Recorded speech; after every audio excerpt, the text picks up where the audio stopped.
Hello everyone, मैं Radheshyam sir आपके अपने यूट्यूब चैनल EMS कैंपस में फिर आपका एक बार स्वागत करता हूं। आई होप आप लोग अच्छे होंगे। तो चलिए बिना देर किए हुए हम लोग स्टार्ट करते हैं फ्लूइड मैकेनिक्स। तो अभी तक आप लोग को हमने क्या क्या प्रॉपर्टी पढ़ाया है इसके बारे में एक बार आपको मेंशन कराते हैं और आप लोग घर पे उसको दोहराते रहिएगा। जैसे क्या क्या पढ़ाए थे आपको? Density, weight density, specific volume, relative density, cohesion, adhesion, surface tension, capillarity और कंप्रेसिबिलिटी। तो इतने सारे प्रॉपर्टी के बारे में हमने आपके सामने डिस्कस किया था। तो इसी प्रॉपर्टी या फ्लूइड की अगली कड़ी में मैं आपके सामने आज सबसे बेहतरीन और बहुत ही इम्पोर्टेंट टॉपिक आपके सामने आज मैं लेकर के आया हूँ, जिसका नाम है विस्कोसिटी।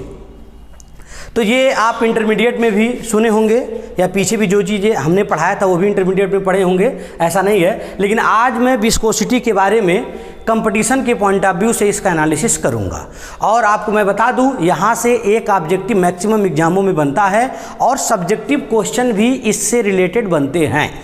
तो कैसे ऑब्जेक्टिव करेंगे, कैसे सब्जेक्टिव करेंगे, इसके लिए इसका कॉन्सेप्ट सीखना बहुत ज़रूरी है। तो चलिए बिना देर किए हुए हम लोग स्टार्ट करते हैं। What is viscosity. चलिए तो आप लोग नोट करते चलिएगा, मैं आपको बता दे रहा हूँ। फिर जो है लिखना थोड़ा ज़्यादा टाइम टेकन हो जाएगा, तो आप लोग को नोट्स मैं आज ही प्रोवाइड कराऊंगा। ठीक है, आज प्रॉपर्टी मैक्सिमम समाप्त हो रही है और आज ही मैं आपको आज जो है नोट्स PDF के फॉर्म में डिस्क्रिप्शन बॉक्स में डाल दूंगा, या आप लोग आज अपना जो भी जिनको भी चाहिए PDF वो आज मांग सकते हैं। मैं अपना मोबाइल नंबर नीचे मेंशन कर दूंगा, उस पर आपको मिल जाएगा। चलिए तो क्या है विस्कोसिटी, देखिए ध्यान दीजिए। कहते हैं ये किसी फ्लूइड की वह प्रॉपर्टी। अब ध्यान दीजिएगा, फ्लूइड की प्रॉपर्टी का मतलब यह प्रॉपर्टी लिक्विड में भी पाई जाती है और गैस में भी पाई जाती है। लेकिन जो डिफिनीशन मैं आपको दूंगा वो विथ रिस्पेक्ट टू लिक्विड, ध्यान दीजिएगा। लेकिन ये प्रॉपर्टी दोनों में पाई जाती हैं। अभी हम आगे स्टार करके आपको मैं लिखा दूंगा। तो कहते हैं किसी फ्लूइड की वह प्रॉपर्टी या किसी लिक्विड की वह प्रॉपर्टी जिसके कारण इसकी किन्हीं दो लेयर के बीच होने वाले रिलेटिव मोशन का विरोध होता है। अर्थात वह प्रॉपर्टी जिसके कारण किसी लिक्विड की दो कॉन्स्टिट्यूटिव यानी दो क्रमागत लेयरों के बीच होने वाली रिलेटिव मोशन का विरोध होता है, उसी प्रॉपर्टी को हम लोग नाम देते हैं विस्कोसिटी। तो आई होप आप लोग को ये चीज़ें क्लियर हो गई होंगी। अब विरोध होने का क्या मतलब है, इसको थोड़ा सा डायग्राम के द्वारा मैं आपको बताता हूँ। जैसे ध्यान दीजिए, सपोज करिए ये आपका कोई प्लेन सरफेस है। तो इस प्लेन सरफेस पे यदि हम किसी लिक्विड के वेलोसिटी प्रोफाइल कर लें या फ्लो डायग्राम को शो करने का प्रयास करें, तो मिलता क्या है। सपोज करिए लिक्विड ऐसे फ्लो हो रहा है, तो फ्लो करते समय इसका एक डायग्राम मैं आपको बताता हूं, वेलोसिटी डायग्राम या वेलोसिटी प्रोफाइल कर लीजिए। ये आपके न्यूमेरिकल्स में भी इस तरह का प्रोफाइल बना के देगा, तो जिसकी ज़रूरत आपको पड़ेगी। चलिए तो ये आपका सपोज करिए यहाँ से फ्लोइंग स्टार्ट है या यहाँ से हम लोग मेंशन करना स्टार्ट करते हैं, तो डायग्राम कैसा मिलेगा।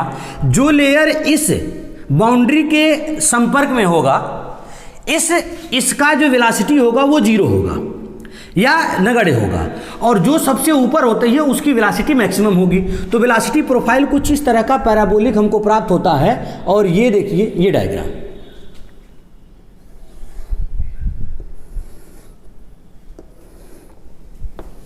ये अब इस प्रोफाइल के बारे में थोड़ा सा समझिए। तो हम क्या करते हैं, ये जो लाइन है ये इस लेयर की वेलोसिटी को हम लोग शो करते हैं, पर्टिकुलर उस लेयर में कितनी वेलोसिटी है। तो आपको देखने से समझ में आ गया होगा कि इस लेयर की वेलोसिटी इसकी अपेक्षा ज़्यादा है या इस लेयर की वेलोसिटी इसकी अपेक्षा ज़्यादा है। तो ये वेलोसिटी में जो डिफरेंस हो रहा है ना इन दो लेयर के बीच, ये किसके कारण हो रहा है, तो ड्यू टू विस्कोसिटी। तो आई होप डिफिनीशन आपको समझ में आ गया होगा। किसी भी फ्लूइड की या किसी लिक्विड की वह प्रॉपर्टी जिसके कारण उनके किन्हीं दो क्रमागत लेयर के बीच होने वाली रिलेटिव मोशन का विरोध होता है। चलिए अब ये परिभाषा लिखने के बाद, ठीक है, अब इसके बारे में हम डिटेल आपको बताएंगे। ध्यान दीजिएगा, आप स्टार करके कुछ पॉइंट बोल रहे हैं, उसको नोट कर लीजिए। ठीक है, सबसे पहला आप पॉइंट नोट कर लीजिएगा, विस्कोसिटी की यह जो प्रॉपर्टी होती है ये लिक्विड और गैस दोनों में पाई जाती है। क्या क्या नोट करेंगे? विस्कोसिटी की जो प्रॉपर्टी होती है ये लिक्विड और गैस दोनों में पाई जाती है, पहला ऑब्जेक्टिव। चलिए दूसरे ऑब्जेक्टिव की बात कर लें। अब बात ये आ जाता है कि लिक्विड में यह प्रॉपर्टी किसकी वजह से पाई जाती है और गैस में यह प्रॉपर्टी किसकी वजह से पाई जाती है, इसके बारे में हम आपको मेंशन कर देते हैं। जैसे तो अगला आपको स्टार बना के लिखिएगा, लिक्विड में यह प्रॉपर्टी ड्यू टू कोहेजन होता है, अर्थात किसी भी लिक्विड में जो विस्कोसिटी की प्रॉपर्टी होती है वो कोहेशन के कारण ही होती है। चलिए, अर्थात यदि किसी लिक्विड में कोहेशन की प्रॉपर्टी ज़्यादा है तो हम कहेंगे उस लिक्विड में विस्कोसिटी की प्रॉपर्टी अधिक होगी, और कोहेशन जिसमें कम होगा उस लिक्विड में विस्कोसिटी की प्रॉपर्टी जो होगी वो कम होगी। तो ये बात आप लोग नोट कर लीजिएगा। क्या बोले हैं दूसरा लाइन कि किसी लिक्विड में जो विस्कोसिटी की प्रॉपर्टी होती है वो किसके कारण? कोहेशन के कारण। अर्थात कोहेशन ज़्यादा तो विस्कोसिटी ज़्यादा, कोहेशन कम तो विस्कोसिटी कम होता है। और कोहेशन क्या होता है इसके बारे में मैं आपको बताया हूँ सेकेंड लेक्चर में या थर्ड लेक्चर में, आप लोग पढ़ लीजिएगा, उसका लिंक हम डिस्क्रिप्शन बॉक्स में डाल दिए हैं। जितना भी वीडियो पीछे हैं जो लोग नहीं देखे हैं वो लोग देख लेंगे। मैं वहाँ पे बताया था कोहेशन डिस्कस करते समय कि इसकी ज़रूरत 2-3 आगे आपके प्रॉपर्टी में पड़ेगी। जैसे सरफेस टेंशन को डिफाइन करना हुआ तब कोहेशन की आवश्यकता पड़ती है, कैपिलरिटी को डिफाइन करना हुआ तब कोहेशन की आवश्यकता पड़ती है, और यहाँ पर भी इसकी आवश्यकता पड़ रही है, तो उसको आप लोग देख लीजिएगा। तो चलिए थर्ड पॉइंट मैं आपको बताता हूं। जैसे क्या बताए हैं कि जो विस्कोसिटी की प्रॉपर्टी है ये लिक्विड में भी होता है और गैस में होता है। लिक्विड में किसके कारण होता है ये आप लोगों ने देखा, यहां पे लिख देते हैं फॉर लिक्विड कोहेजन। अब फॉर गैस पूछा जाए कि गैस में यह जो कोहेशन की विस्कोसिटी की प्रॉपर्टी होती है ये किसके कारण होती है, तो हम आपको बता दें किसी गैस में जो विस्कोसिटी की प्रॉपर्टी होती है ये due to momentum transfer of the molecules, यानी उस गैस के जो मॉलिक्यूल्स होते हैं उसमें जितना तेजी से मोमेंटम ट्रांसफर होगा। अब मोमेंटम ट्रांसफर क्या है इसके बारे में अभी हम बता रहे हैं, पहले इतना याद रखिएगा कि मोमेंटम ट्रांसफर जितना ज़्यादा होगा उस मॉलिक्यूल्स के बीच, उस गैसों के मॉलिक्यूल्स के बीच, उस गैस में विस्कोसिटी की प्रॉपर्टी उतनी ही अधिक होगी। अब सपोज करिए ये कोई कंटेनर है, इसमें कोई गैस भरी हुई है। अब आपको पता होगा ये जो ये होते हैं मॉलिक्यूल्स, इनके बीच कोहेशन बिल्कुल नगण्य होता है, तो कोहेशन की वजह से हम गैस में विस्कोसिटी की प्रॉपर्टी जो है हम लोग नहीं दे सकते हैं। इसलिए हम क्या करते हैं, इनके बीच कोलैप्स देखते हैं ये कितने तेजी से आपस में टक्कर कर रहे हैं या कितने तेजी से ये मूव कर रहे हैं। तो ये जब मूव करते हैं तो आपस में जब ये दो पार्टिकल टकराते हैं तो इनके मोमेंटम का ट्रांसफर होता है। जैसे ये मॉलिक्यूल है, इसका अपना कुछ मास होगा, ये जब मूव करेगा तो इसकी अपनी कुछ वेलोसिटी होगी, और आपको पता होगा कि मास और वेलोसिटी के मल्टीप्लाई को ही हम लोग कहते हैं मोमेंटम या संवेग। तो ये जब एक दूसरे से टकराएगा तो अपना संवेग क्या करता है, स्थानांतरित करता है, और जब वो संवेग पाएगा तो उसका मोशन और बढ़ जाएगा, और ये तेजी से जब मूव करने लगते हैं तो आपस में बहुत पास दिखने लगेंगे, अर्थात इनके बीच ये लगेगा, अर्थात इनका जब फ्लो होगा तो आपके दो लेयर का क्या होगा, यहाँ पर भी विरोध होगा। तो हम कह सकते हैं कि मोमेंटम ट्रांसफर जितना ज़्यादा उस गैस में विस्कोसिटी की प्रॉपर्टी उतनी अधिक होगी। आई होप आप लोग को क्लियर हो गया होगा। तो यहाँ पे लिख देते हैं मोमेंटम ट्रांसफर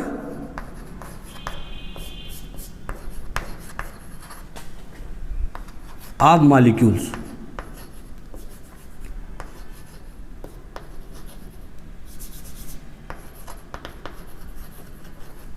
ठीक है, मोमेंटम ट्रांसफर ऑफ मॉलिक्यूल्स जितना ही अधिक होगा उस गैस में विस्कोसिटी की प्रॉपर्टी उतनी ही अधिक होगी, और ये जितना कम होगा उस गैस में विस्कोसिटी की प्रॉपर्टी उतनी ही कम होगी। तो चलिए अभी तक आप लोगों ने क्या देखा कि विस्कोसिटी क्या होती है, ये दोनों में पाई जाती है, लिक्विड में किसकी वजह से पाई जाती है और गैस में किसकी वजह से पाई जाती है। तो इतना ये 3 बेसिक चीज़ें था। अब एक छोटा सा ऑब्जेक्टिव आपके एसएससी एग्जाम में पूछा जा चुका है और फिर पूछे जाने की संभावना है कि तमाम एग्जाम में ये क्वेश्चन पूछता है। क्या क्वेश्चन है उसके बारे में ध्यान से देखिए, नोट कर लीजिएगा। पूछता है विस्कोसिटी पर टेम्परेचर का क्या इफेक्ट होता है।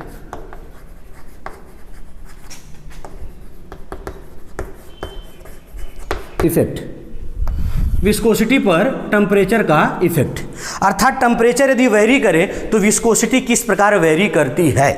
चलिए, तो ये दोनों में पूछ सकता है, आपका गैस में भी पूछ सकता है और लिक्विड में भी पूछ सकता है। तो मैं आपको बता दूं, ये टेम्परेचर का जो वेरिएशन होता है वो लिक्विड और गैस दोनों में अपोजिट होता है।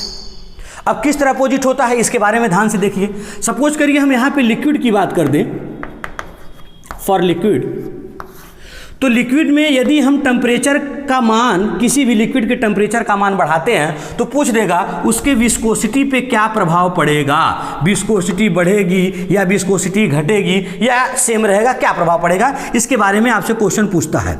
तो मैं अभी आपको बताया हूं कि लिक्विड में जो विस्कोसिटी की प्रॉपर्टी होती है वो कोहेशन के कारण, और कोहेशन क्या होता है, दो सेम मॉलिक्यूल के बीच का आपसी अट्रैक्शन होता है, इन दोनों आपस में कितने फोर्स से, अट्रैक्शन फोर्स से बंधे हैं। तो जब आप टेम्परेचर देंगे तो दो लिक्विड के बीच का जो अट्रैक्शन फोर्स होगा या कोहेशन की प्रॉपर्टी होगी वो कुछ वीक हो जाएगी, अर्थात वो थोड़ा सा दूर हो जाएंगे टेम्परेचर की वजह से। तो जब कोहेजन कम हो जाएगा तो जाहिर सी बात है आपको लिक्विड में विस्कोसिटी की प्रॉपर्टी भी क्या हो जाएगी, कम हो जाएगी। तो ये बात आप नोट कर लीजिएगा कि किसी लिक्विड के टेम्परेचर को यदि बढ़ाया जाए तो उसमें विस्कोसिटी की प्रॉपर्टी कम हो जाती है। क्यों हो जाती है इसके पीछे आप बता सकते हैं, क्योंकि जो विस्कोसिटी होती है लिक्विड में वो ड्यू टू कोहेशन, और टेम्परेचर बढ़ेगा तो कोहेशन कम होगा, दैट्स वाई आपकी विस्कोसिटी जो होगी वो भी क्या हो जाएगी, डिक्रीज हो जाएगी। यदि टेम्परेचर कम करते हैं तो जाहिर सी बात है विस्कोसिटी का मान क्या होगा, बढ़ जाएगा। चलिए, तो ये हो गया लिक्विड। अब दूसरी बात कर दे फॉर गैस। तो गैस की बात कर दें यहाँ पे, तो आपको भली बात ही पता होगा कि यदि गैस का टेम्परेचर बढ़ाया जाए तो यहाँ पे जो विस्कोसिटी होगी वो कम नहीं होगी, अर्थात गैस में टेम्परेचर बढ़ाने पर जो विस्कोसिटी होती है वो बढ़ जाती है। अब यहाँ देखिए, यहाँ पे टेम्परेचर बढ़ाने से विस्कोसिटी घट रही थी, यहाँ पे टेम्परेचर बढ़ाने पे विस्कोसिटी बढ़ रही है। अब ये क्यों हो रहा है, क्योंकि अभी बताए हैं गैस में जो विस्कोसिटी की प्रॉपर्टी होती है वो मॉलिक्यूल्स के मोमेंटम ट्रांसफर के कारण होती है।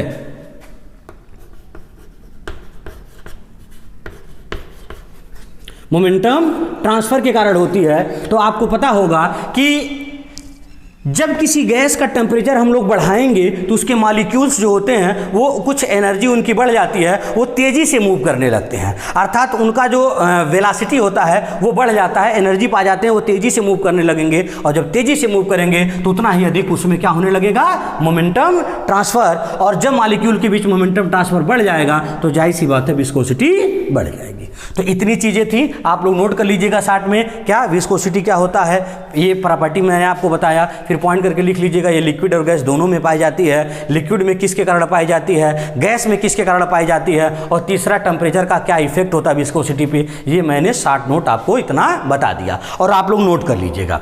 अब इसके थोड़ा सा इसका जो मैथमेटिकल कॉन्सेप्ट है, न्यूमेरिकल कॉन्सेप्ट है, इसके बारे में थोड़ा सा हम आपको आगे डिस्कस करते हैं। इसका मैथमेटिकल कॉन्सेप्ट क्या होता है और किस तरह से विस्कोसिटी से रिलेटेड क्वेश्चन बनते हैं।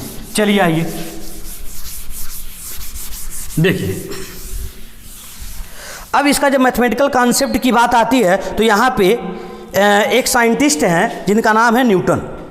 न्यूटन ने विस्कोसिटी से रिलेटेड कुछ लॉ दिया है जिसे कहते हैं न्यूटन्स लॉ ऑफ विस्कोसिटी, और इससे रिलेटेड कुछ आपके एसएससी जेईई में मेंस में क्वेश्चन बनते हैं और ऑब्जेक्टिव भी क्वेश्चन बनते हैं। तो किस तरह का क्वेश्चन बनेगा उसको देखने से पहले हम देखते हैं क्या होता है न्यूटन्स लॉ ऑफ विस्कोसिटी। तो अगला टॉपिक आप लोग नोट करिएगा, न्यूटन्स लॉ ऑफ विस्कोसिटी। अब न्यूटन जी ने मोशन से रिलेटेड भी अपना नियम दिया है, लेकिन यहाँ पर न्यूटन्स लॉ ऑफ मोशन की बात हम नहीं कर रहे हैं, यहाँ पे न्यूटन्स लॉ ऑफ विस्कोसिटी की बात कर रहे हैं कि विस्कोसिटी से रिलेटेड इन्होंने अपना क्या नियम दिया। चलिए, तो इनके नियम के बारे में हम बताते हैं, आप लोग नोट कर लीजिएगा। फिलहाल एक बार मैं फिर आपको वो प्रोफाइल बनाता हूँ ताकि ये आपको रूल अच्छे से समझ में आ जाए। ध्यान दीजिए, प्रोफाइल अभी हमने आपको बताया था।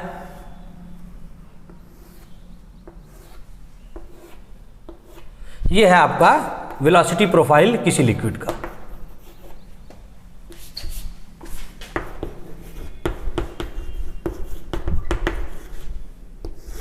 अर्थात सपोज करिए कोई लिक्विड यहाँ फ्लो कर रहा है और ये जो नियम दे रहे हैं हम यहाँ पर, ये जो है लिक्विड के लिए जो है आपको बता रहे हैं, ध्यान दीजिएगा। सपोज करिए कोई लिक्विड ऐसे फ्लो हो रहा है किसी प्लेन सरफेस पर, तो ये जो है बाउंड्री है, बाउंड्री से रिलेटेड जो लेयर होगी उसकी वेलोसिटी 0 होगी। तो इसमें हम किन्हीं 2 लेयर को ले लेते हैं। सपोज करिए इस लेयर और इस लेयर की बात करते हैं, ठीक है। तो इन्होंने कहा क्या, ध्यान दीजिए, अभी हम बताए हैं विस्कोसिटी क्या है, कि विस्कोसिटी किसी 2 लेयर के बीच का जो है आपका प्रॉपर्टी होती है, या पूरे लिक्विड की भी प्रॉपर्टी हो सकती है, लेकिन पर्टिकुलर किन्हीं 2 लेयर के बीच ये बात करते हैं। क्या बताए हैं कि वह प्रॉपर्टी जिसके वजह से किन्हीं 2 लेयर के बीच होने वाले रिलेटिव मोशन का क्या होता है, विरोध। तो रिलेटिव मोशन का जब विरोध होगा बाबू, तो वो किसके कारण होगा, इसकी बात हम करते हैं। ध्यान दीजिएगा कि जाहिर सी बात कुछ ना कुछ फोर्स लगेगा, तो इन दोनों के बीच क्या फोर्स लगता है, किस फोर्स के वजह से ये इनके वेलोसिटी में अंतर आता है, उसकी बात न्यूटन जी ने किया। जैसे सपोज करिए ये कोई लेयर है, ये यहाँ पे मान लेते हैं बाउंड्री से y डिस्टेंस पे है, और सेकेंड जो लेयर है ये यहाँ से y प्लस dy डिस्टेंस पर है। तो जाहिर सी बात है इन दोनों लेयर के बीच का जो डिस्टेंस है वो आपका कितना हो जाएगा बेटा, dy। चलिए, तो ये 2 लेयर्स हमने लिया। सपोज करिए नीचे वाली लेयर की जो वेलोसिटी है वो स्मॉल u, वो कितना है, स्मॉल u, और ऊपर वाली जो वेलोसिटी होगी जाहिर सी बात है इसकी वैल्यू कुछ ज़्यादा ही होगा, तो इसकी वेलोसिटी हम मान लेते हैं u प्लस du। अर्थात ऊपर वाली की जो वेलोसिटी नीचे वाले की अपेक्षा कितना ज़्यादा है, तो आपको बता दिए हैं du। अर्थात कोई पूछे यहाँ dy क्या है, dy डिस्टेंस बिटवीन 2 लेयर। ये हम अलग से लिख क्यों रहे हैं, ये याद रखिएगा, जब कभी भी न्यूमेरिकल्स आता है, जैसे क्वेश्चन पूछ दिया कि ये कोई प्लेट है, अब इस पे जो है यहाँ के बीच कोई फ्लूइड भरा हुआ है ऐसे, और इस पे किसी दूसरी प्लेट को हम ऐसे मोशन करा रहे हैं, तो पूछता है कि यहाँ पे कितना शियर स्ट्रेस काम करेगा। तो उस दशा में आपको इन दोनों के बीच टोटल डिस्टेंस आपको लेना रहेगा, ये कितना है dy। इसके बारे में हम आगे एक बार फिर डिस्कशन करेंगे, जिन 2 लेयर के बीच निकालना होगा। तो यहाँ पे इन दोनों के बीच जो डिस्टेंस है वो कितना है, dy। और बात करें du क्या है बाबू, तो यहाँ वेलोसिटी डिफरेंस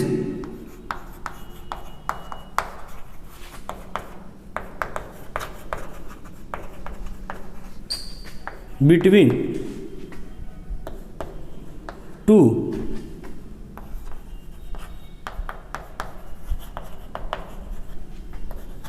कॉन्स्टिट्यूटिव लेयर, ठीक है। तो 2 कॉन्स्टिट्यूटिव लेयर के बीच में जो वेलोसिटी में डिफरेंस होता है वो हमारा क्या है, du। तो यहाँ पे dy du क्या है, ये समझ में आ गया। अब न्यूटन ने क्या कहा कि इनके बीच वेलोसिटी डिफरेंस किसके कारण हो रहा है, उन्होंने कहा कि या तो शियर फोर्स होगा यहाँ पर, या आपका शियर स्ट्रेस होगा। तो उन्होंने कहा क्या कि किसी लिक्विड के किन्हीं 2 क्रमागत के बीच लगने वाले शियर स्ट्रेस का मान उन दोनों के बीच उपस्थित वेलोसिटी ग्रेडियंट, वेलोसिटी ग्रेडियंट क्या है, ये 2 लेयर के बीच डिस्टेंस के अकॉर्डिंग वेलोसिटी में चेंजिंग को ही हम लोग कहते हैं वेलोसिटी ग्रेडियंट। अर्थात 2 लेयर के बीच वेग में अंतर, यानी डिस्टेंस के रिस्पेक्ट में कितना वेलोसिटी में अंतर होता है, उसे हम लोग वेलोसिटी ग्रेडियंट कहते हैं। तो जो शियर स्ट्रेस का मान होता है वो वेलोसिटी ग्रेडियंट के डायरेक्टली प्रोपोर्शनल होता है। ये नियम न्यूटन जी ने दिया। तो एक लाइन में आप लोग परिभाषा यदि लिखना हो तो क्या लिखेंगे, अकॉर्डिंग टू न्यूटन किन्हीं 2 लेयर के बीच लगने वाला शियर स्ट्रेस उन दोनों लेयर के वेग प्रवणता के क्या होता है, डायरेक्टली प्रोपोर्शनल होता है। अभी हम इसके जगह पे और ये किसके बराबर होता है इसके बारे में भी बताएंगे एक नियम, फिलहाल अभी इतना याद रखिएगा। तो यहाँ पर यदि टाउ बराबर करें, ये प्रोपोर्शनलिटी का साइन हटाएं, तो यहाँ क्या लगेगा बेटा, म्यू du अपॉन dy। तो ये आपके सामने जो मैथमेटिकल एक्सप्रेशन आया, इसी को ही हम लोग क्या कहते हैं, न्यूटन्स लॉ ऑफ विस्कोसिटी। तो आई होप आपको ये चीज़ें समझ में आ गई होंगी। इसी को हम लोग दूसरे टर्म में भी रिप्रेजेंट करते हैं, इसी डिफिनीशन को, जो आपके आरघोर में क्वेश्चन पूछा हुआ है। यहाँ पे वेलोसिटी ग्रेडियंट के टर्म में हम लोग पढ़े हैं, लेकिन इसी को किसी और टर्म में भी देता है। क्या टर्म है बेटा, ध्यान दीजिए, टाउ बराबर mu D theta upon D T. अब यहाँ पे कोई पूछे du अपॉन dy क्या था, तो हम आपको बताए हैं इसको कहते हैं वेग प्रवणता, velocity gradient.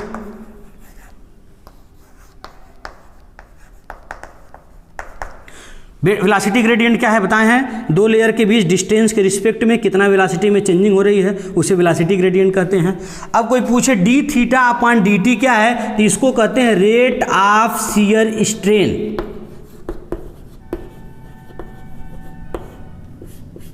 Rate of shear strain, तो ये रेट ऑफ शियर स्ट्रेन है, या एक नाम और कभी कभी देते हैं रेट ऑफ एंगुलर डिफॉर्मेशन।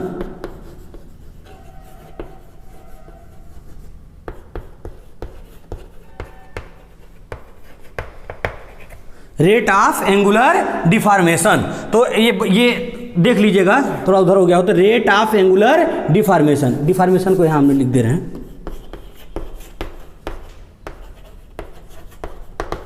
ठीक है। तो ये दो नाम है। तो न्यूटन का नियम क्या कर सकते हैं कि दो लेयर के बीच लगने वाला शियर स्ट्रेस उन लेयर के बीच प्राप्त वेलोसिटी ग्रेडियंट के डायरेक्टली प्रोपोर्शनल होता है, या आप ये भी दे सकते हैं दो लेयर के बीच लगने वाला शियर स्ट्रेस उन लेयर के बीच प्राप्त रेट ऑफ शियर स्ट्रेन या रेट ऑफ एंगुलर डिफॉर्मेशन के भी डायरेक्टली प्रोपोर्शनल होता है। तो इसे कहते हैं न्यूटन्स लॉ ऑफ विस्कोसिटी। अब बात आई कि ये कहाँ से आ गया, तो ये कोई नई चीज़ नहीं है, हम लिख जहाँ D U upon D Y है वहाँ D theta upon D T लिख सकते हैं। कैसे लिख सकते हैं ये हम आपको थोड़ा सा एक डायग्राम के द्वारा क्लियर करके मैं बताता हूँ कि कैसे लिख सकते हैं, उसको ध्यान दीजिए। मैं यहाँ पर फिगर बना करके बता रहा हूँ, ध्यान दीजिए, आप लोग इसको नोट कर लीजिएगा, इसको फिगर बना करके ये सब नोट कर लीजिएगा, वैसे नोट्स मैं आपको दे दूंगा, समझते चलिए। सपोज करिए इन्हीं दोनों लेयर की बात करते हैं, एक लेयर ये है और एक लेयर ये है, तो आप बताइए इस दोनों लेयर की वेलोसिटी में अंतर है, तो यदि सपोज करिए ये कितना डिस्टेंस चलेंगे सेम टाइम में, तो इसकी बात हम करते हैं। तो सपोज करिए यहाँ से ये चले हैं, तो जाहिर सी बात इसकी वेलोसिटी ज़्यादा है तो ज़्यादा डिस्टेंस तय करेगा, और ये इसकी वेलोसिटी कम है तो जो है ये कम डिस्टेंस तय करेगा। तो सपोज करिए यहाँ तक दोनों सेम आपका जो है डिस्टेंस तय किए है, लेकिन इसके बात कर दें तो सपोज करिए यहाँ से यहाँ तक ये ज़्यादा डिस्टेंस तय किया, तो कितना ज़्यादा तय किया ये देखते हैं, या इनके बीच कितने एंगल का डिफरेंस है। तो ये जो एंगल होता है दोनों लेयर के बीच वो सपोज करिए वो कितना है डी थीटा, और यहाँ से जो यहाँ तक आने में जो समय लगा है, पूरा समय लगा, पूरे समय में तो ये इतना चला है, ये इतना चला है, लेकिन इतना चलने में कितना समय लगता है उसको हम लोग मान लेते हैं डी टी। और यहाँ से यहाँ तक वेलोसिटी कांस्टेंट है, तो वेलोसिटी का जो मान होगा वो कितना है आपका डी यू।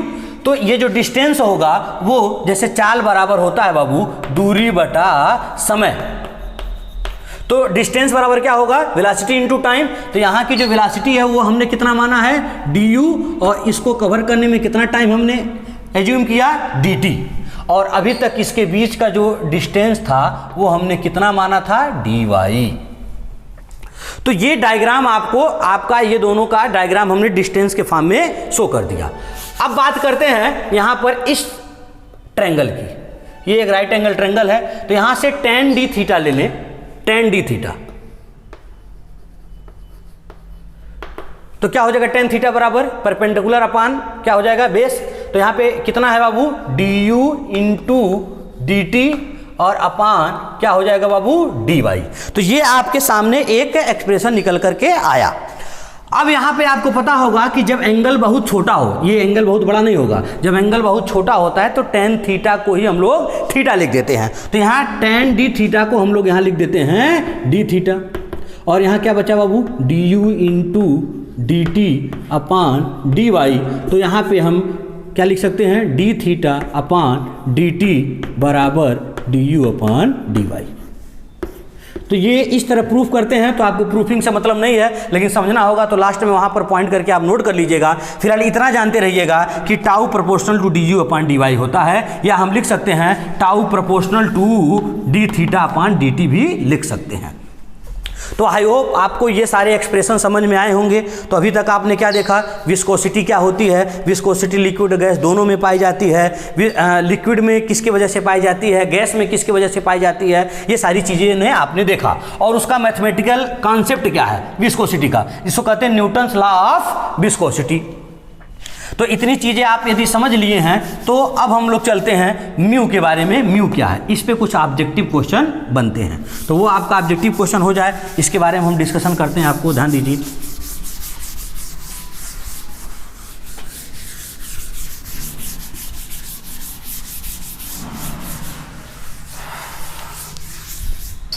तो न्यूटन्स लॉ ऑफ विस्कोसिटी आप लोग को समझ में आ गया।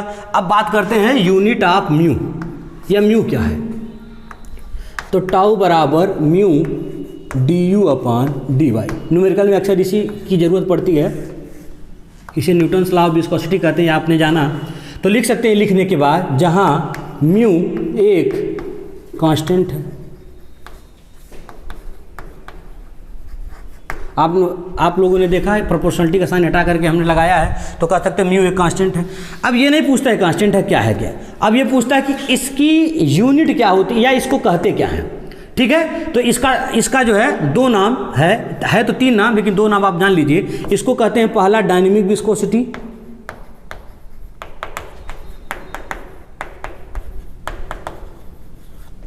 और दूसरा कहते हैं एब्सोल्यूट विस्कोसिटी।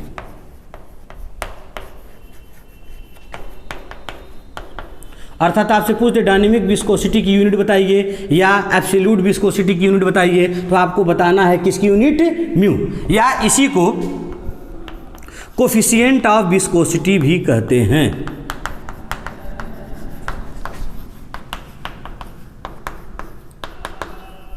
अर्थात क्या कहते हैं, कोफिशिएंट ऑफ विस्कोसिटी। ये तीन चीज़ें को आप लोग नोट कर लीजिएगा। पहला क्या क्या, डायनेमिक विस्कोसिटी, दूसरा क्या है एब्सोल्यूट विस्कोसिटी, और तीसरा क्या है कोफिशिएंट ऑफ विस्कोसिटी। तो ये आपने म्यू का नाम जाना। अब हम इसके यूनिट के बारे में यहाँ पे डिस्कस करते हैं, आप लोग नोट कर लीजिएगा। यूनिट ऑफ म्यू, ध्यान दीजिए। तो यहाँ से आप निकाल सकते हैं म्यू इज इक्वल टू क्या हो जाएगा, tau upon du upon dy। चलिए, तो टाउ क्या है, एक तरह का बेटा शियर स्ट्रेस, और किसी भी स्ट्रेस की जो यूनिट होगी वो क्या होगा, न्यूटन पर मीटर स्क्वायर।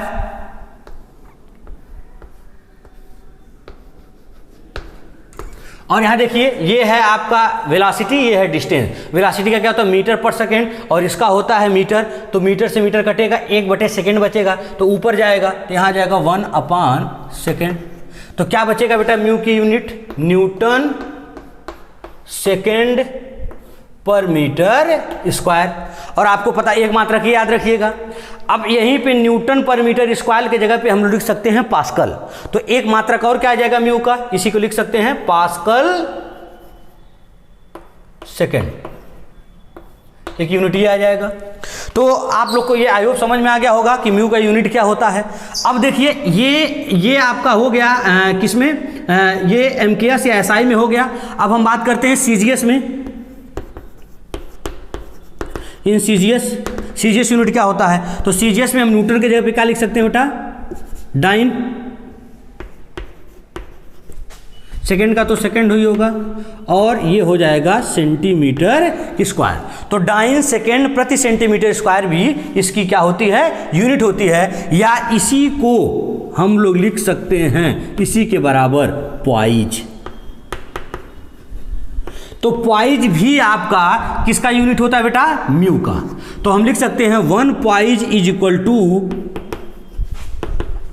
1 डाइन सेकेंड प्रति सेंटीमीटर स्क्वायर। तो बताइए इतनी चीजें समझ में आई कि नहीं आई। 1 पॉइज बराबर 1 डाइन सेकेंड पर सेंटीमीटर स्क्वायर। अब आपको एक बात आपको बता दें इंपॉर्टेंट, न्यूमेरिकल्स में क्या होता है, आपको जरूरत पड़ती है पॉइज को डायरेक्ट न्यूटन सेकेंड पर मीटर स्क्वायर में चेंज करने की, या न्यूटन सेकेंड पर मीटर स्क्वायर को पॉइज में चेंज करने की। तो आप चेंज कर सकते हो यहाँ पे रह करके। आप डाइन को बदल दीजिए न्यूटन में, सेंटीमीटर को बदल दीजिए मीटर में। तो आप जब चेंज करेंगे तो आएगा क्या, 1 पॉइज इज इक्वल टू 1/10। क्या आएगा, 1/10 न्यूटन सेकेंड प्रति मीटर स्क्वायर। तो आई होप आप लोग को ये सारी चीज़ें समझ में आ गई होंगी। इसको आप लोग नोट कर लीजिएगा। 1 poise is equal to 1/10 newton second पर मीटर स्क्वायर। कैसे चेंज करेंगे? एक न्यूटन में कितना डाइन होता है बेटा? 10 पे 5। तो एक डाइन में कितना न्यूटन होता है? 1/10⁵ हो जाएगा। यहाँ 1 मीटर में कितना होता है बेटा? 10⁻² सेंटीमीटर। तो स्क्वायर है तो 4 हो जाएगा। तो जब इसको सॉल्व करेंगे तो ये आपका आ जाएगा 1/10 न्यूटन सेकेंड पर मीटर स्क्वायर। तो ये रही बात यूनिट की, ये रहा उसका नाम क्या है। तो आई होप विस्कोसिटी की प्रॉपर्टी आपको अच्छे से समझ में आ गया होगा। ठीक है, अब हम चलते हैं आगे नेक्स्ट प्रॉपर्टी पे।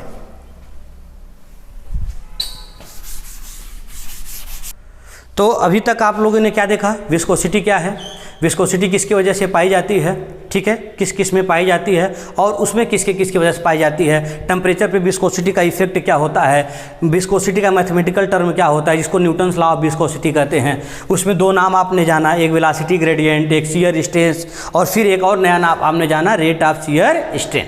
ठीक है, तो क्या रूल है, और फिर म्यू को क्या क्या कहते हैं? एब्सोल्यूट विस्कोसिटी कहते हैं, डायनेमिक विस्कोसिटी कहते हैं, या कोफिशिएंट ऑफ विस्कोसिटी कहते हैं।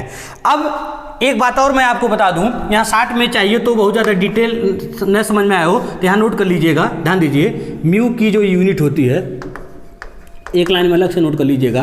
क्या क्या? पहला नोट कर लीजिएगा न्यूटन सेकेंड पर मीटर स्क्वायर, या इसी को पास्कल सेकेंड भी कहते हैं। फिर तीसरा आप नोट कर लीजिएगा सीजीएस में डाइन सेकेंड पर सेंटीमीटर स्क्वायर, या इसी को हम लोग कहते हैं पॉइज। ठीक है, एक पॉइज में कितना होता है। कभी कभी आपको एक चीज़ दे देता है, इस न्यूटन सेकेंड या पास्कल सेकेंड को शायद इसी को आप लोग पॉइजुली भी नाम सुने होंगे, अर्थात पॉइजुली भी इसकी यूनिट होती है जिसको हम न्यूटन सेकेंड पर मीटर स्क्वायर के बराबर लिख सकते हैं। तो ये एक्स्ट्रा जो है कहीं कहीं जो है आपके आईटीआई के या लोअर लेवल के एग्जामों में इस रूप में भी आपसे पूछ देता है, तो इसको भी आप लोग नोट कर लीजिएगा। लेकिन आपके जेईई में ये इतनी ज़रूरत आपको पड़ेगी। चलिए अब इसके थोड़ा सा हम लोग बात कर लेते हैं। इसका म्यू का अक्सर डायमेंशनल फार्मूला आता है, डायमेंशनल फार्मूला।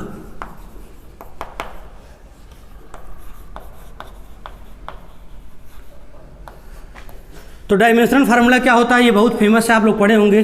m l पे -1 और t पे -1, ये इसकी जो है डायमेंशनल फार्मूला होता है, बहुत ही इंपॉर्टेंट है। चाहे तो आप वहाँ से आप निकाल सकते हो, चेंज कर सकते हो। हाँ, एक बात और बता दें, एक दिन मैं सरफेस टेंशन को डिफाइन कर रहा था तो वहाँ से डायमेंशनल फार्मूला लिखने में थोड़ी सी एरर हो गई थी, तो उसको आप लोग नोट कर लीजिएगा। वहाँ पे m l नॉट पे t पे -1 हो गया था, वो t पे -1 ना होकर के t पे -2 होगा। ठीक है, तो चलिए आप लोग डायमेंशनल फार्मूला तो इंटरमीडिएट में पढ़े होंगे, लेकिन यहाँ पर आपको जो है नोट कर लीजिएगा ये चीज़ें। अब हम आते हैं, आपको नेक्स्ट प्रॉपर्टी पढ़ाते हैं, क्या? काइनेमेटिक विस्कोसिटी क्या होता है। वो आपका फार्मूला भी पूछता है, उसकी भी यूनिट आपसे पूछता है। तो नेक्स्ट प्रॉपर्टी है, पढ़ते हैं हम लोग काइनेमेटिक विस्कोसिटी।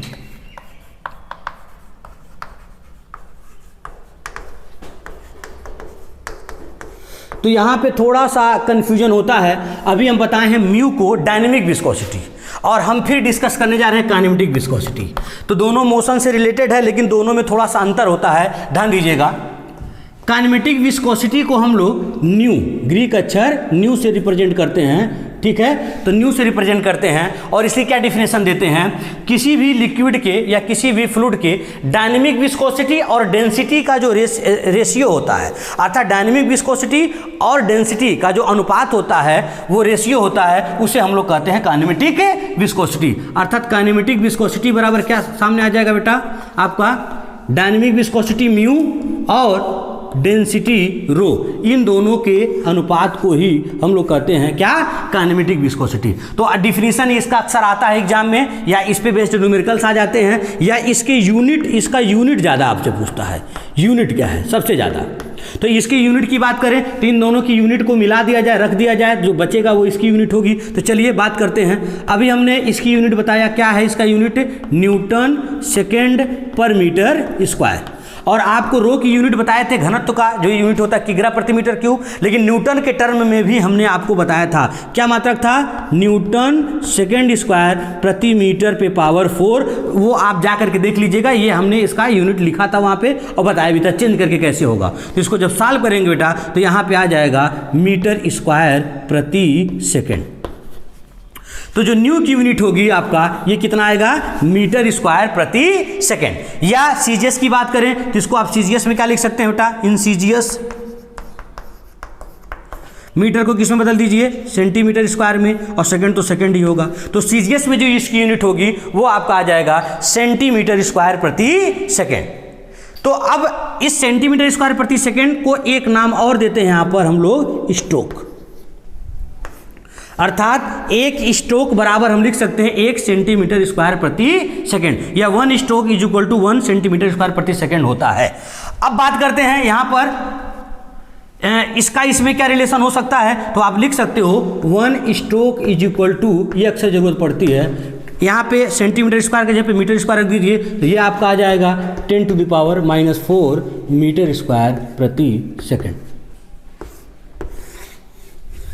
तो आई होप आप लोग को ये सारी चीज़ें समझ में आ गई होंगी, जो है कि क्या होता है काइनेमेटिक विस्कोसिटी। तो क्या परिभाषा देंगे कि किसी भी लिक्विड के या किसी भी फ्लूइड के डायनेमिक विस्कोसिटी और डेंसिटी का जो रेशियो होता है उससे हम लोग काइनेमेटिक विस्कोसिटी कहते हैं, इसे न्यू से रिप्रेजेंट करते हैं। और न्यू जो है, न्यू, अब इसका यूनिट क्या होता है, म्यू की यूनिट होती है न्यूटन सेकेंड पर मीटर स्क्वायर, इसकी यूनिट होती है न्यूटन सेकेंड स्क्वायर प्रति मीटर पे पावर 4। जब इसको आप सॉल्व करेंगे तो क्या आ जाएगा बेटा, यहाँ पर ध्यान दीजिएगा, इसको सॉल्व करके आप चेक कर सकते हो, ठीक है।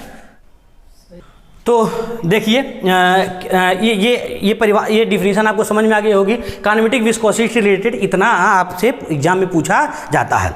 अब लास्ट में हम आपको बताते हैं ये इस टॉपिक का या इस चैप्टर का सबसे लास्ट प्रॉपर्टी हम आपको आज डिस्कस करके आज ये समाप्त करते हैं, और आज ही आपको नोट्स में प्रोवाइड कर दूंगा। फिर उसके बाद मैं आपको 1-2 लेक्चर आपका जो है इससे ऑब्जेक्टिव और सब्जेक्टिव से संबंधित मैं क्वेश्चन लेकर के आऊँगा आपके सामने। तो लास्ट टॉपिक की बहुत इंपॉर्टेंट है, अक्सर एग्जामों में दे देता है और इसका कॉन्सेप्ट लोगों को नहीं समझ में आएगा, लेकिन समझ में आता है। लेकिन आज मैं आपको एक बहुत ही अच्छे तरीके से समझाऊंगा कि अगला प्रॉपर्टी क्या है और कैसे उसको एक्सप्लेन करते हैं। तो क्या है अगली प्रॉपर्टी, ध्यान दीजिए आप लोग।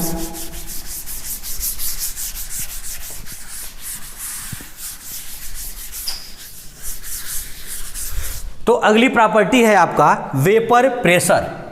What is vapour pressure?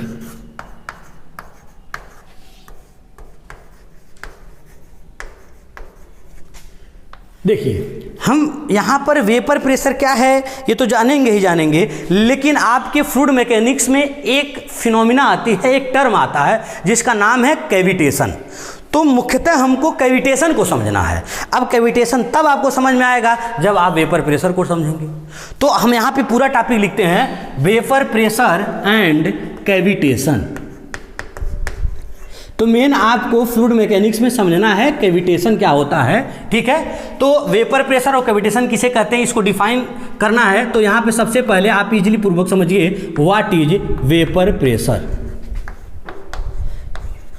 इसका कॉन्सेप्ट ही आपको जरूरत पड़ेगी, डिफिनीशन आपसे कभी पूछा नहीं है, ठीक है, लेकिन आप शार्ट में दे सकते हैं। ध्यान दीजिए कि किसी भी लिक्विड के वेपराइज पार्टिकल द्वारा, यानी किसी भी लिक्विड के जो वेपराइज पार्टिकल होते हैं, वाष्पीकृत कण होते हैं, उस लिक्विड के सरफेस पे जितना प्रेशर लगाते हैं उसे ही हम लोग कहते हैं क्या, वेपर प्रेशर। तो एक लाइन में परिभाषा लिख देंगे, किसी लिक्विड के वेपराइज पार्टिकल द्वारा उस लिक्विड के सरफेस पे जितना प्रेशर लगाया जाता है उसे हम कहते हैं वेपर प्रेशर। अब आखिर ये वेपर प्रेशर होता कितना है, ये किस पे डिपेंड करता है, तो इसके बारे में आपको यहां डायग्राम द्वारा हम आपको समझाने का प्रयास करते हैं। यहां पे सपोज करिए एक हम क्लोज कंटेनर लेते हैं, एक क्लोज कंटेनर। अब इस क्लोज कंटेनर में हम यहां पे वाटर लेते हैं, ये है आपका वाटर। और ये जो वाटर है यहाँ पे जो रखा हुआ है, ये आपका किस प्रेशर पे रखा हुआ है, ये बहुत ही इंपॉर्टेंट होता है। तो यहाँ पे हम लोग समझ लेते हैं, ये सपोज करिए एटमॉस्फेरिक प्रेशर पे रखा हुआ है,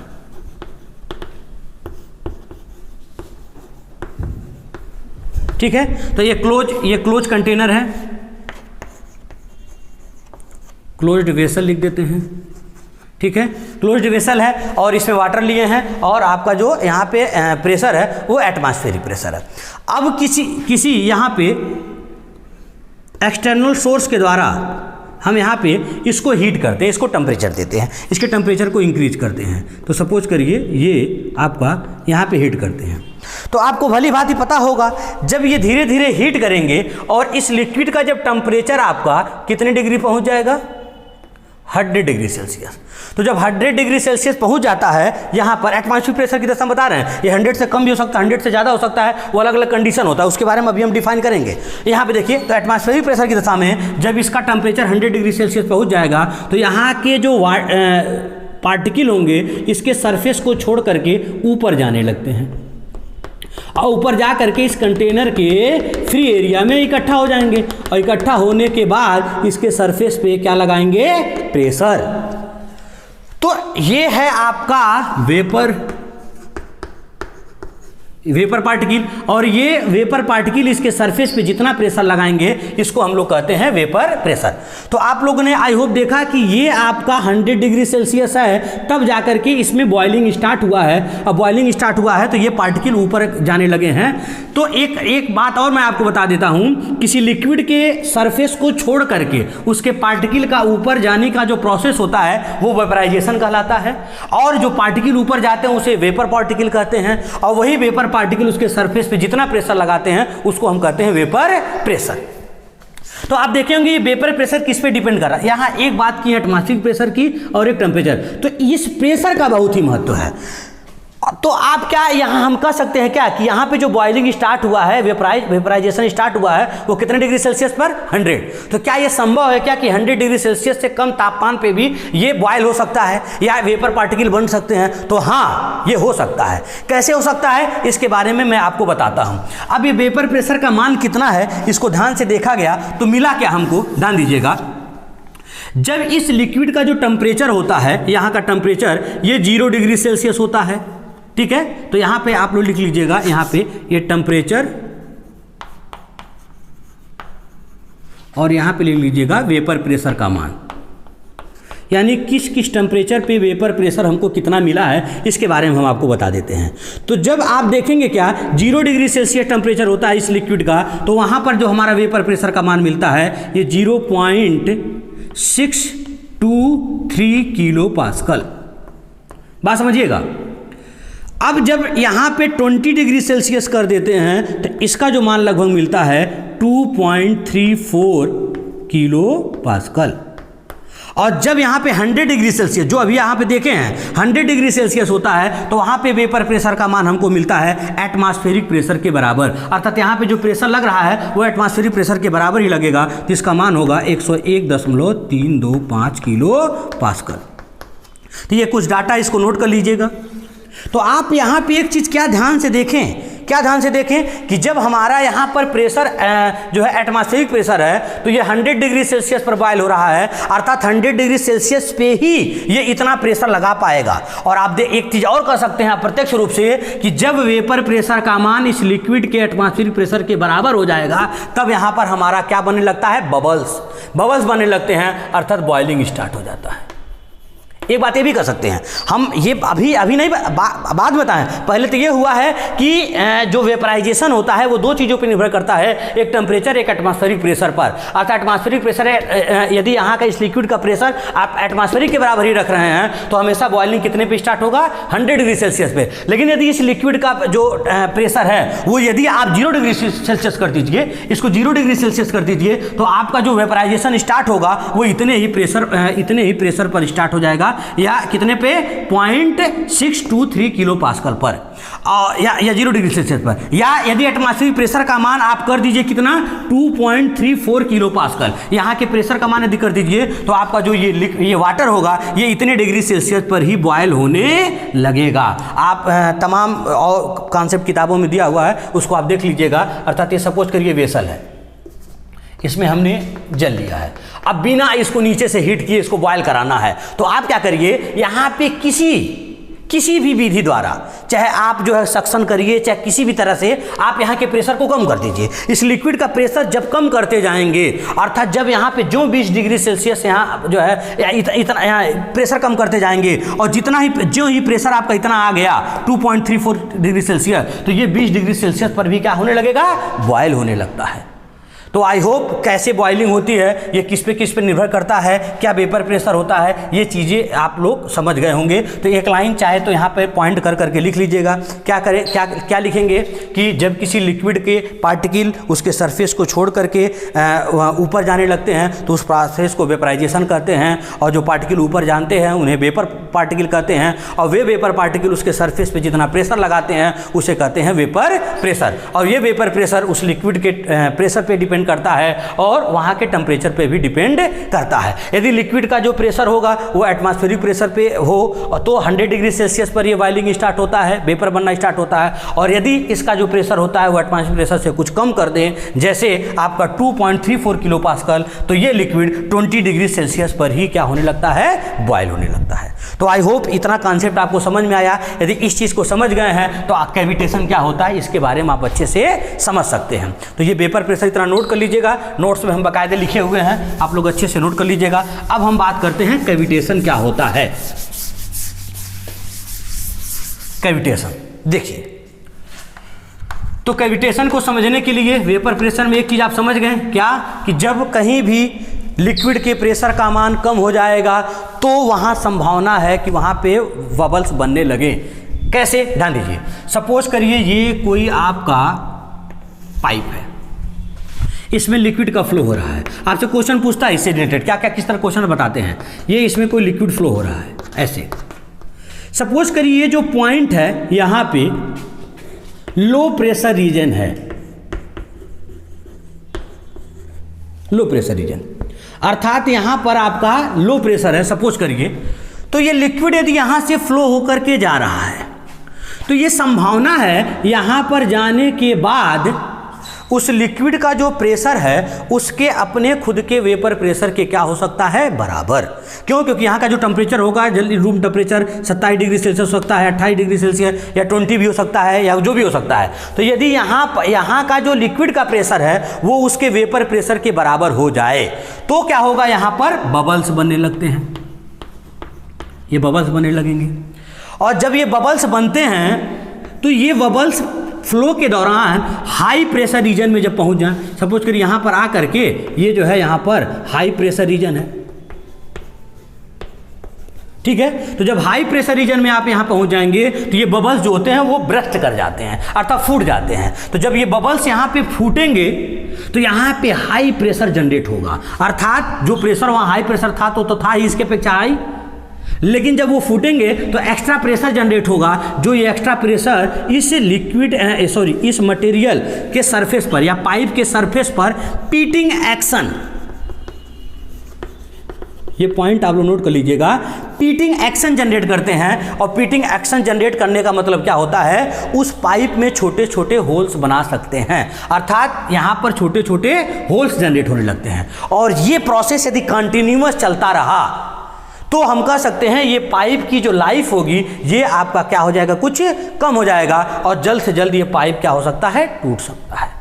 तो इससे बचने के लिए हम लोग कोशिश करते हैं इसको अवॉइड किया जाए, कैविटेशन होने न पाए। अभी तो कैविटेशन क्या है कैसे समझेंगे कि जब कहीं कोई लिक्विड फ्लो होता है तो फ्लो के दौरान यदि किसी पॉइंट पर उस लिक्विड का प्रेशर, उस लिक्विड के प्रेशर का मान उसके वेपर प्रेशर के बराबर हो जाता है तो वहाँ पे बबल्स बनने लगते हैं। ये बबल्स जब हाई प्रेशर रीजन जाते हैं तो वहाँ पर वो ब्रस्ट कर जाते हैं। ब्रस्ट करने के बाद पाइप के सरफेस पे क्या जनरेट करते हैं, पीटिंग एक्शन, और पीटिंग एक्शन के बाद वहाँ पर होल्स बन जाते हैं, जिससे उस होल्स बनते हैं। इस प्रोसेस को यानी वहाँ पर बबल्स का फूटना, या सॉरी यहाँ से बबल्स बन करके वहाँ पे जाके बबल्स का फूटना और वहाँ पे पीटिंग एक्शन जनरेट करना, ये सारा प्रोसेस कहलाता है क्या, कैविटेशन। तो आपको समझ में आ गया होगा कि कैविटेशन हमारे लिए फ़ायदेमंद नहीं होता है, ये नुकसान होता है, इसलिए कोशिश करना चाहिए कैविटेशन से बचना चाहिए। अब कहाँ कहाँ आपके जो है किस किस इंस्ट्रूमेंट में कैविटेशन का प्रोसेस हो सकता है या होता है कहाँ कहाँ, इसके बारे में हम आपको थोड़ा सा बताते हैं डिटेल में, ध्यान दीजिएगा। जैसे हम एक बात करते हैं वेंचुरी मीटर की, आपसे क्वेश्चन पूछता है कि वेंचुरी मीटर में कैविटेशन की समस्या यदि हो तो कोशिश करते हैं अवॉइड होने ना पाए, लेकिन यदि हो जाए तो वो कहाँ पे होता है। तो वेंचुरी मीटर की जब बात करते हैं तो बताएंगे आपको कि इसमें 3 पार्ट होते हैं। जैसे ये पाइप हो गया तो पाइप से यहाँ पर ऐसे ये होता है डाइवर्जन पार्ट, फिर यहाँ पर थ्रोट होता है, कंठ होता है, सॉरी ये कन्वर्जन पार्ट है, ये थ्रोट होता है, फिर यहाँ से आएगा आपका डाइवर्जन पार्ट, फिर पाइप होगा। तो इसको कन्वर्जिंग पाइप बोलते हैं, इसको थ्रोट बोलते हैं, इसको डाइवर्जिंग पाइप बोलते हैं, ठीक है। इसको आपका अभिसारी नली, इसको कंठ, इसको अपसारी नली बोलते हैं। तो आई होप इतनी चीज़ें समझ में आई होगी। अब देखिए, ध्यान दीजिए, एक चीज़ बच्चे कंफ्यूज रहते हैं, पूछा जाए जैसे ये पॉइंट ए है और ये पॉइंट बी है, तो यहाँ पर एरिया ज़्यादा है, यहाँ पे एरिया कम है, तो पूछा जाए पॉइंट ए पे प्रेशर ज़्यादा होगा कि पॉइंट बी पर। सपोज करिए क्वेश्चन किया जाए, बताइए पॉइंट ए पे प्रेशर ज़्यादा होगा तो पॉइंट बी पर, तो अक्सर लोग कहते हैं सर पॉइंट बी पे प्रेशर ज़्यादा होगा, लेकिन इस गलतफहमी में मत रहिएगा, पॉइंट बी पे प्रेशर अधिक नहीं होता है। क्यों? ये बर्नौली थ्योरम कंटिन्यूटी इक्वेशन लगा करके मैं आगे आपको डिफाइन करूंगा। अभी फिलहाल याद रखिएगा, यहाँ प्रेशर पी ए है, यहाँ पे प्रेशर पी बी है, तो हमेशा प्रेशर पी ए ज़्यादा होगा किसके अपेक्षा? पी बी की अपेक्षा। तो सपोज करिए यहाँ से लिक्विड जा रहा है और यहाँ से जाते जाते यहाँ पहुँचा और यहाँ का प्रेशर का मान कम होता गया, और यदि यहाँ पे यदि संभावना हो कि यहाँ के प्रेशर का मान उसके वेपर प्रेशर के बराबर हो जाए तो यहाँ पे बबल्स बनने लगेंगे, और जब बबल्स बनेंगे तो जाहिर सी बात है जैसे जैसे जाएंगे इधर एरिया बढ़ रहा है तो प्रेशर भी बढ़ेगा। तो जब इस जोन में जाएगा, ये आपका डाइवर्जन जोन में जाएगा, तो यहाँ पे बबल्स ब्रस्ट करेंगे, अब ब्रस्ट करके डाइवर्जन पाइप के सरफेस पे पीटिंग एक्शन जनरेट कर सकते हैं। अर्थात कैविटेशन का जो प्रभाव होगा वो किस पार्ट में हो सकता है? वो डाइवर्जन पार्ट में हो सकता है, क्योंकि आपसे क्वेश्चन पूछता है कि बेंचमीटर के किस पार्ट में डाइवर्जन जो है आपका कैविटेशन की समस्या होती है, तो याद रखिएगा किस पार्ट में? डाइवर्जिंग पाइप के पार्ट में होगा। अब पूछा जाए यहाँ पे कैसे सर प्रेशर का मान कम है और यहाँ पे ज़्यादा कैसे है, तो एक बात आपको बता दें, कंटिन्यूटी इक्वेशन A1 V1 या AB बराबर कांस्टेंट, एक ये ले लीजिएगा। अर्थात जहाँ पे एरिया का मान ज़्यादा होगा वहाँ वेलोसिटी का मान क्या होगा बाबू? कम होगा, और जहाँ एरिया का मान कम होगा वहाँ वेलोसिटी ज़्यादा होगा। ये तो आप समझते होंगे, यहाँ वेलोसिटी ज़्यादा होगा। लेकिन जब हम बर्नौली थ्योरम की बात करते हैं, Z प्लस P अपान रो जी और plus V square upon 2G बराबर कांस्टेंट, तो ये दोनों पॉइंट एक ही लेवल में होने की वजह से जेड कैंसिल हो जाएगा। तो अब यदि सेम लेवल की बात करें पॉइंट की, तो यही केवल लिख सकते हैं P अपान रो जी V स्क्वायर अपान 2G बराबर कांस्टेंट। तो बताइए इन दोनों का वो कांस्टेंट है, यानी जहाँ पर प्रेशर ज़्यादा होगा वहाँ वेलोसिटी कम होगी, और जहाँ पे प्रेशर कम होगा वहाँ पे वेलोसिटी क्या होगी? ज़्यादा होगी। ये बात आप समझ सकते हैं। तो आप बताइए यहाँ पे वेलोसिटी ज़्यादा है कि कम? जाहिर सी बात है वेलोसिटी ज़्यादा है, तो जब वेलोसिटी ज़्यादा होगी बेटा तो प्रेशर का मान जाहिर सी बात है क्या मिलेगा? कम मिलेगा। तो एक लाइन आपको अपने समझने के लिए लिख लीजिएगा, यहाँ है एरिया, यहाँ है वेलोसिटी, यहाँ है प्रेशर। तो जहाँ पे एरिया ज़्यादा हो वहाँ पे वेलोसिटी कम मिलता है, ये बात आप याद रखिएगा, और जहाँ पे वेलोसिटी कम मिलेगा या वहाँ पे प्रेशर का मान क्या होगा? अधिक, और जहाँ एरिया कम हो वहाँ वेलोसिटी ज़्यादा होता है, और वेलोसिटी ज़्यादा होगा तो प्रेशर का मान क्या होगा? कम होगा। तो आई होप ये कॉन्सेप्ट भी आपको समझ में आया होगा। तो अब आज यहीं पे हम आपको ये टॉपिक पूरा समाप्त करते हैं, ठीक है, और आपको अच्छे से पूरा प्रॉपर्टी ऑफ फ्लूइड का सीरीज समझ में आया होगा, और इतने ही प्रॉपर्टी के बारे में हमको यहाँ पे एनालिसिस करना है। अब इस पूरे चैप्टर का क्या ऑब्जेक्टिव का पर्पज़ है, क्या सब्जेक्टिव का पर्पज़ है, जब मैं आपको नोट्स प्रोवाइड कर दूंगा उसको अच्छे से आप देख लीजिएगा, या नोट्स बना लिए होंगे आप ऑब्जेक्टिव कर लीजिएगा। जो नहीं समझ में आएगा मैं आपको अलग से वीडियो लेकर के कल इस पे ऑब्जेक्टिव सब्जेक्टिव से रिलेटेड क्वेश्चन कुछ इंपॉर्टेंट मैं लेकर के आऊँगा, कुछ एक्स्ट्रा ऑब्जेक्टिव, ठीक है। तो आई होप आप लोग सब कुशल होंगे। Stay home, stay safe, bye.